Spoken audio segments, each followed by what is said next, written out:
Apanya? Anda jadi begini, harus dibedakan sebuah pernyataan politik dan guyonan-guyonan politik. Jadi itu guyonan-guyonan politik ketua umum tadi itu muncul. Kenapa? Karena lo tuduh-tuduh begini, maka ini itu suatu guyonan politik ya, bukan pernyataan politik.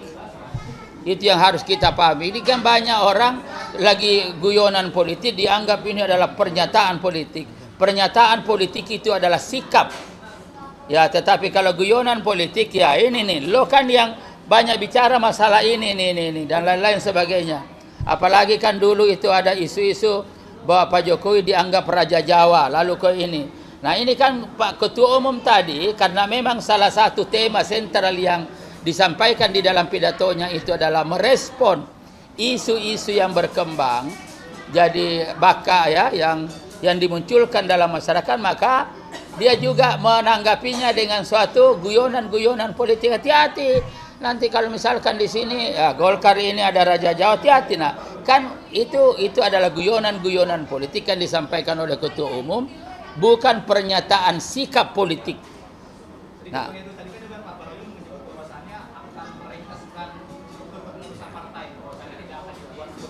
ya.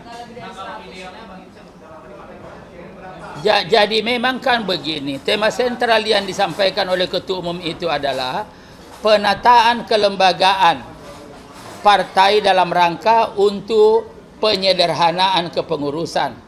Jadi harus kita bedakan di sini, ada kepengurusan DPP, lalu kemana yang lain ini, misalkan diberi peran, itu nanti akan dibentuk, dibawa dan tetap merupakan bagian secara fungsional dari DPP, yaitu pembentukan lembaga-lembaga dan pokja-pokja yang ada di bawah.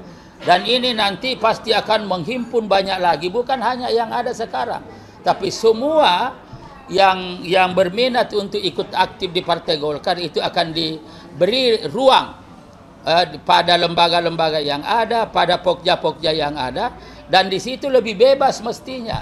Dan sekaligus ini adalah merupakan penjenjangan untuk muncul sebagai kader di tingkat nasional, ya di tingkat DPP, masuk dalam pengurus dan lain-lain sebagainya. Nah karena itu sekali lagi judul tema sentral daripada Ketua Umum tadi adalah penataan kelembagaan dalam rangka penyederhanaan kepengurusan. Nah itu temanya tuh, dan lalu itu tadi implementasinya.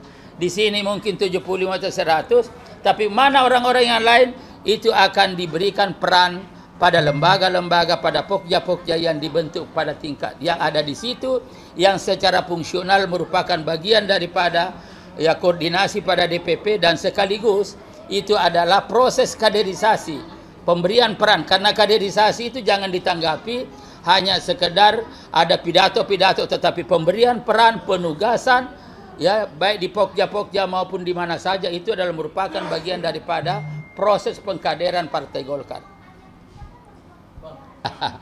Jadi itu yang saya katakan begini. Jadi itu hal-hal ini kan muncul nih.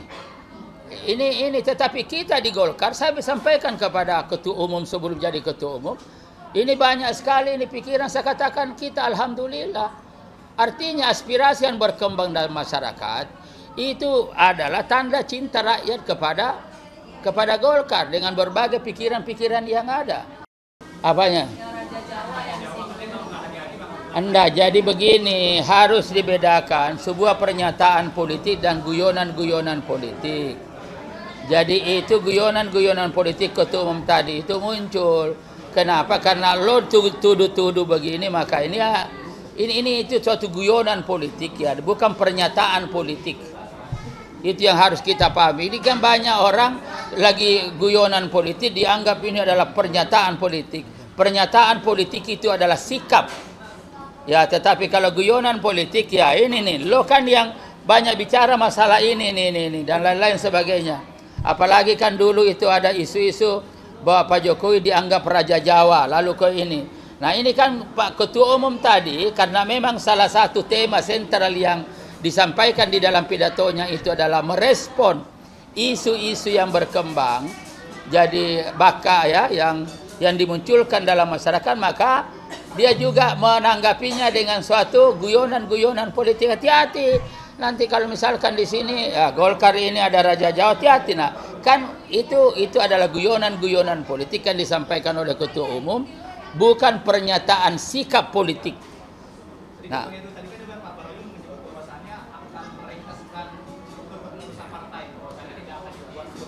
ya. Jadi memang kan begini, tema sentral yang disampaikan oleh Ketua Umum itu adalah penataan kelembagaan partai dalam rangka untuk penyederhanaan kepengurusan.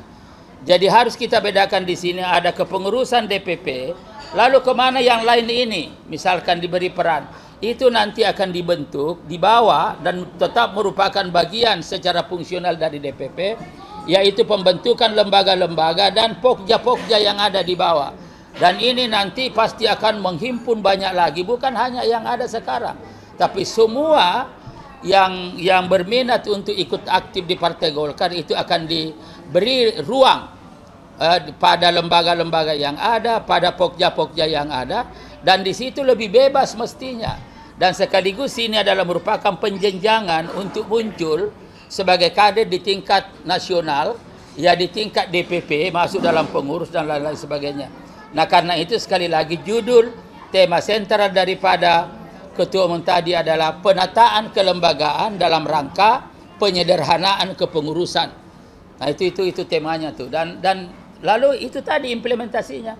Di sini mungkin 75 atau 100, tapi mana orang-orang yang lain itu akan diberikan peran pada lembaga-lembaga, pada pokja-pokja yang dibentuk pada tingkat yang ada di situ, yang secara fungsional merupakan bagian daripada ya koordinasi pada DPP, dan sekaligus itu adalah proses kaderisasi, pemberian peran. Karena kaderisasi itu jangan ditanggapi hanya sekedar ada pidato-pidato, tetapi pemberian peran, penugasan, ya baik di pokja-pokja maupun di mana saja, itu adalah merupakan bagian daripada proses pengkaderan Partai Golkar. Jadi itu yang saya katakan begini. Jadi itu hal-hal ini kan muncul nih. Ini tetapi kita di Golkar, saya sampaikan kepada Ketua Umum sebelum jadi Ketua Umum, ini banyak sekali ini pikiran, saya katakan kita alhamdulillah. Artinya aspirasi yang berkembang dalam masyarakat itu adalah tanda cinta rakyat kepada Golkar dengan berbagai pikiran-pikiran yang ada.